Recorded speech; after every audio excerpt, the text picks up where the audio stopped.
Buenas tardes, reciban un cordial saludo de parte de Lices Briceño, integrante del grupo de Historia de la Comunicación. El tema que vamos a exponer es el capitalismo, la revolución industrial. El aparecimiento de las masas hace referencia a toda aquella parte de la población que en la antigüedad no formaba parte de los estamentos políticos, sociales, económicos de aquella época. Por lo tanto, la sociedad de masas es todo aquello que lo llevamos desde el antiguo régimen. El origen de esta nace a partir de la Revolución Francesa, además de la conciencia que los ciudadanos comenzaron a manifestar. Los ciudadanos de los privilegiados que tenían el clero y la nobleza, por lo tanto, estos se consideran como parte del aparecimiento de las masas.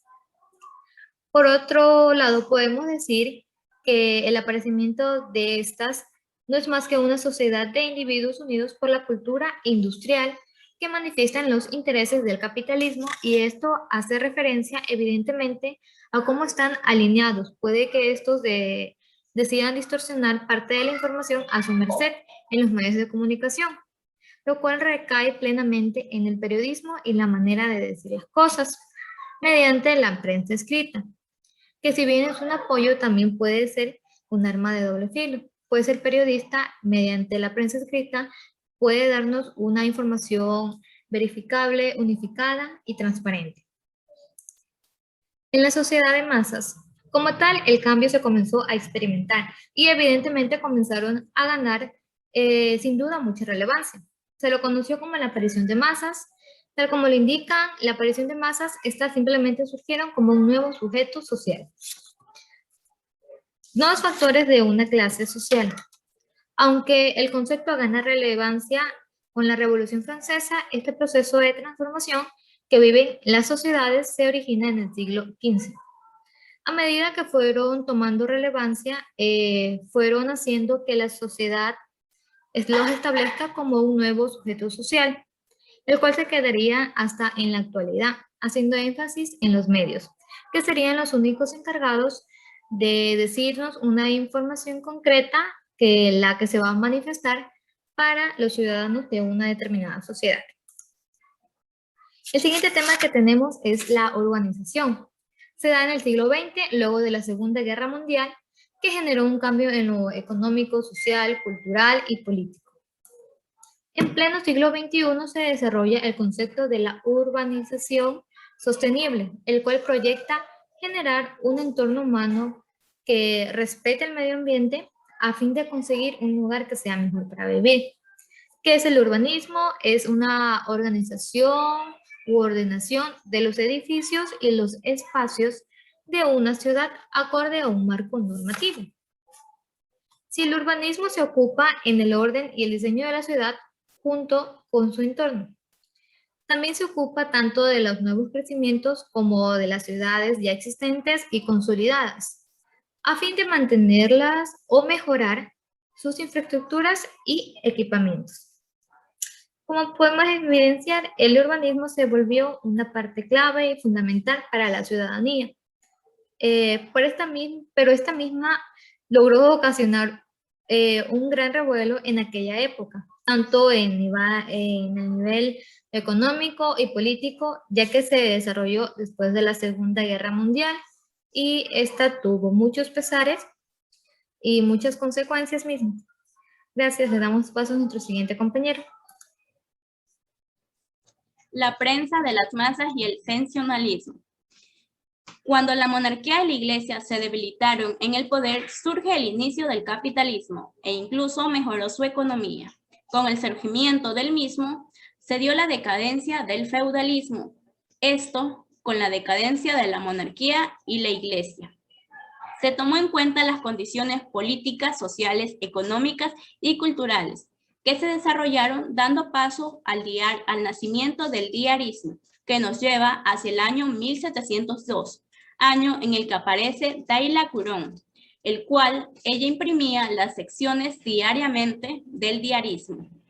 Los tiempos de revolución llegarían a Europa, Inglaterra y Francia, aunque debemos recalcar que en la Revolución Francesa en 1789, donde la prensa jugó un papel muy importante, donde los historiadores marcaron los momentos especiales. Ellos lo decidieron marcar en 3 momentos. El primer momento se centra en la época revolucionaria, cuando los medios actuaron como conductores y aglutinadores de las masas. El segundo momento se enfoca en el proceso revolucionario en sí mismo. El tercer momento viene con el proceso revolucionario describiendo las limitaciones de la revolución, que se centró en la estructura del napoleonismo.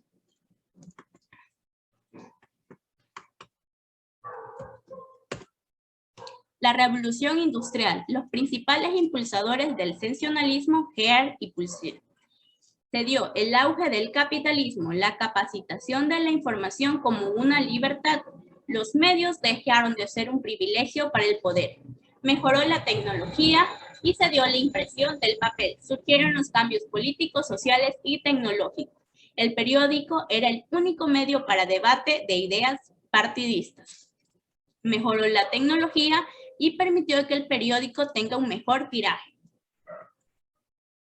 El proletario. Este surgir de una clase social marca los avances que eran precarios.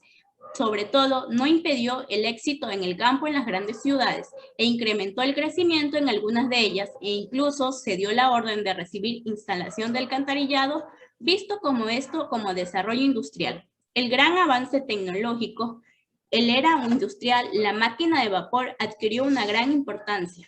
Al ser utilizado en minerías de carbón, la máquina de vapor dio paso al desarrollo de la máquina de vapor. Los investigadores sostienen que Inglaterra es la primera ciudad en coger el sistema industrial para su desarrollo. El sensacionalismo de Hearst y Pulsier, conocidos como gestores de la prensa amarillista y titulada por primera vez, donde escribían desastres catastróficos, accidentes, crímenes y problemáticas, e incluso políticas usando las escenas morbosas. Soy Juan Daniel Jiménez y voy a hablar acerca de la prehistoria del periodismo y del periodismo industrial. Esto lleva a conocer que fue en Inglaterra quien presentaría al mundo el primer diario, el cual se llama Daily Courant, hacia el 1702. Este evento inspiró a determinados grupos burgueses de Estados Unidos como de Europa, y comienza un sinnúmero de publicaciones dirigidos al pueblo, lo cual antes de surgir el nuevo esquema social fue considerado como peligroso a tal punto de grabar el primer impuesto que se registró durante el año 1712, que obligaba a los editores a pagar considerables impuestos. Es pertinente indicar que si bien este impuesto no afectó a los prestigiosos periódicos de la época, puesto que sus consumidores pertenecían a la clase pudiente de la sociedad, muchos otros muy modestos deberían desaparecer, puesto que sus lectores no lograron afrontar el aumento de sus costos. Los elementos básicos que integran todo relato, también el periodístico, se condensan a los interrogantes que integran la leal de la noticia, paradigma de la quintasencia informativa: qué, quién, cuándo, dónde, cómo y por qué. En lo que el reportaje profundiza desarrollándolos para referir el pertinente contexto y significado de los hechos, posibilitando a la ciudadanía una cabal comprensión e interpretación de los acontecimientos y esta respuesta a las complejas incógnitas sobre la aparición del género Homo y su proceso evolutivo.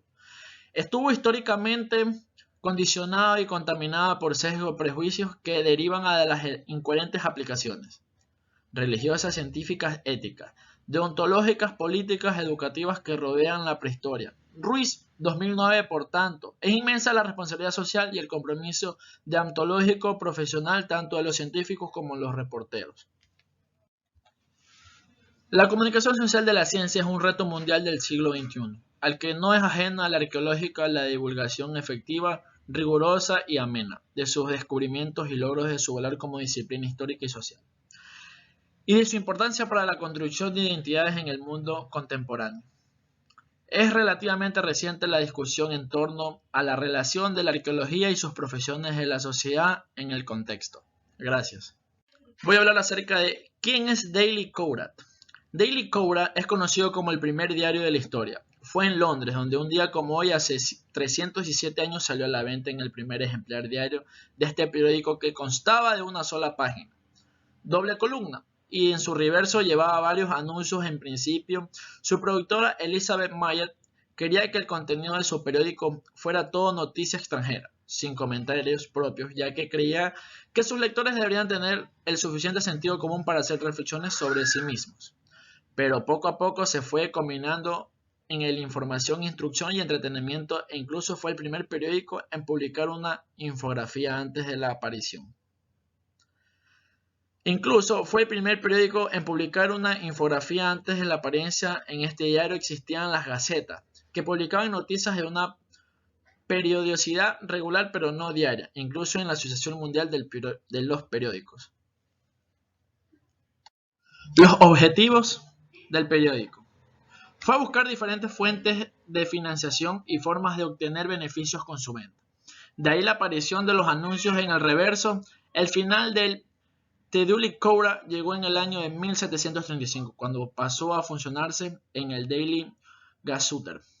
Gracias. Hola, mi nombre es Teresa Samantha Prieto Romero. Soy estudiante de la Universidad Estatal de Milagro, ya que el tema general que me han dado es antecedentes históricos y culturales. Tenemos el tema del telégrafo eléctrico, ya que en el tiempo de antes las señales de humo y los tambores africanos podrían considerarse antecedentes del telégrafo, ya que también tenemos el telégrafo óptico, inventado por Francis Claude Chappell en 1791. Esto consistía en una serie de torres con indicadores en forma de barras o números que podían observarse desde la siguiente torre con un telescopio. De esta forma se podía transmitir la información a lo largo de muchos kilómetros. Este artefacto, llamado telégrafo eléctrico, también dicen que es inventado por el telégrafo Samuel Morse en el año de 1844 en Estados Unidos, ya que Morse consiguió el apoyo del Congreso de Estados Unidos para instalar una línea entre Baltimore y Washington, con la intención de enviar un mensaje antes que llegara el tren de Estados Unidos. Tenemos también el teléfono. El teléfono también es creado por Alexander Graham Bell, ya que este es un científico y logopeda estadounidense de origen escocés. Este hombre inventó el teléfono, ya que también es nacido en el seno de una familia dedicada a la locución y corrección de la pronunciación.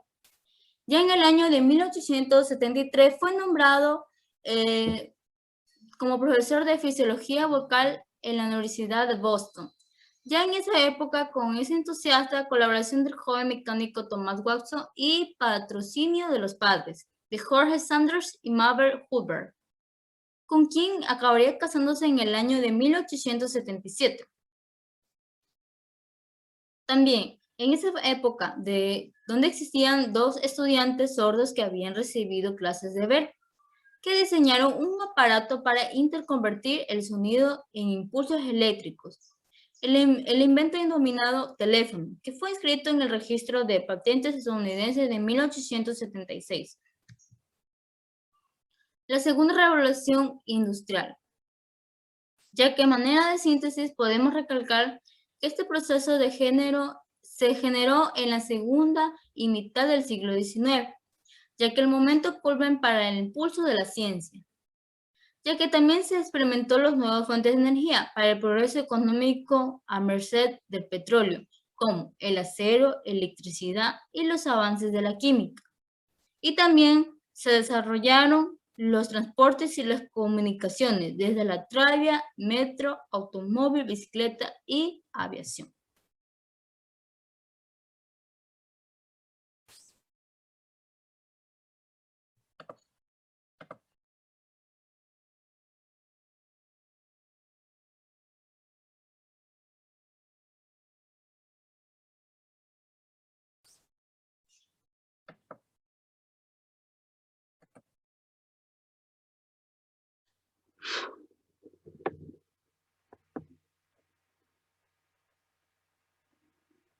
Reciban cordiales saludos todos de mi parte.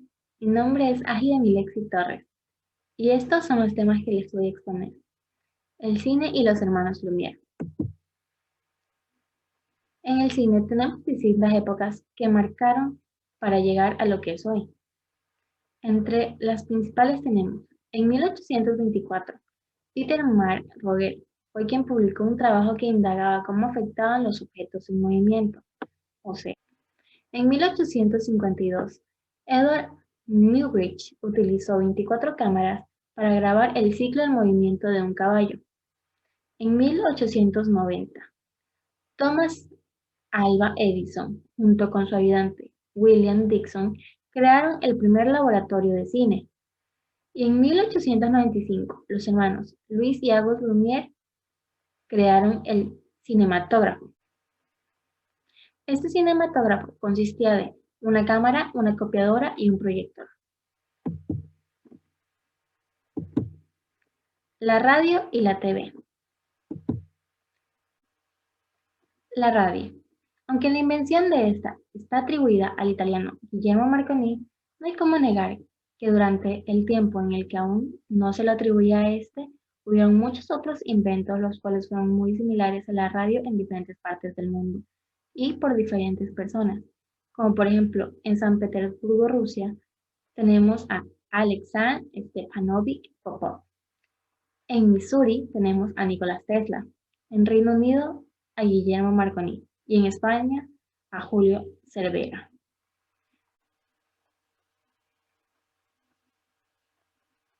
También tenemos varios acontecimientos que fueron los más importantes que sucedieron antes de la invención de la radio. En 1873, James Maxwell formuló la teoría de las ondas magnéticas.